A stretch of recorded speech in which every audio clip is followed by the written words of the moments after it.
Hello mga ka-housewife!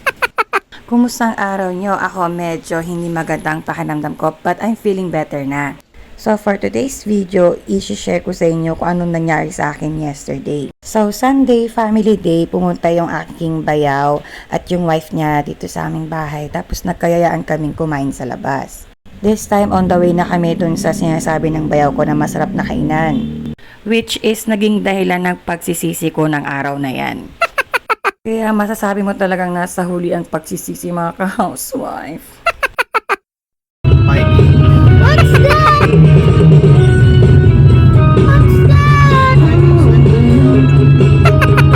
What's that?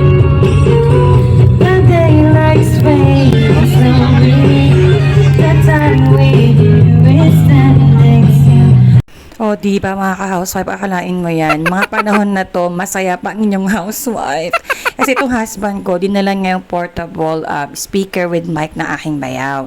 So, habang nagbabiyahe kami, nagbi-video okay kami. Sinimulan ng husband ko, tapos ako naman. So, habang nagbabiyahe kami, ay kumakanta kami talaga. Tapos yung bayaw ko, ginawa muna naming driver. Para makakanta kaming mag-asawa. Etong husband ko talaga, nasa bahay pa lang kami, kumakanta na. Tapos nainis na ako, sumasakit ng ulo ko sa kakanta niya. Sabi ko, di ba pwedeng stop na muna? Tapos noon, umalis kami, nagwat ako, bit-bit pa rin niya yung portable speaker ng aking bayaw. Tapos doon, pagsakay namin, yun, kumakanta na naman yung husband ko. From paglabas pa lang ng gate ng village namin, kumakanta na siya mga ka-housewife. So nainis na ako, inagaw ko na yung mic sa kanya. Let me know for your kiss. Go on, yeah, come on. So you're out on the streets? At least I'll have company. I've got my own place. So finally, after kaming i-road tour ng aking bayaw sa buong Dasmariñas, ay nakarating na kami sa kanyang recommended na kainan. Pasensya na mga ka-housewife sa aking katawan at walang kaakit-akit talaga. Tapos nakalimutan na naman naming videohan yung aming in-order kasi nilantakan na namin agad mga ka-housewife itong mga pagkain na puro pang putok-batok. Tapos yun na, after kong kumain doon mga ka-housewife ay na-high blood ako, tumaas yung BP ko.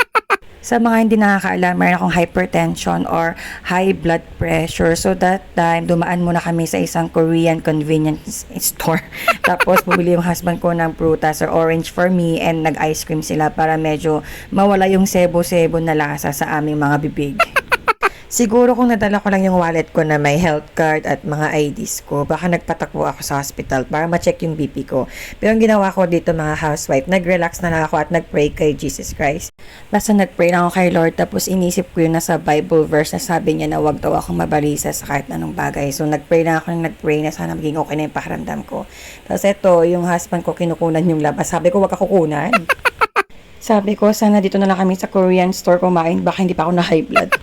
Ngayong araw, pagising ko, nag-BP agad ako. So, ito yung BP ko. Tapos, uminom ako na aking maintenance. Tapos, sinek ko itong mga pang-emergency ko sa high blood. Expired na pala. So, tinapon ko na itong mga to. Buti na lang, hindi na ganun kataas yung BP ko. Unlike nung nanganak ako last year. So, after 1 hour at mag-take ng medicine, ito na yung BP ko. So, nag-promise na talaga ako sa sarili ko na magle-less rice na ako at less high in cholesterol na foods talaga ako at magpo-focus na ako sa gulay. So, today, medyo hindi pa maganda yung pakiramdam ko.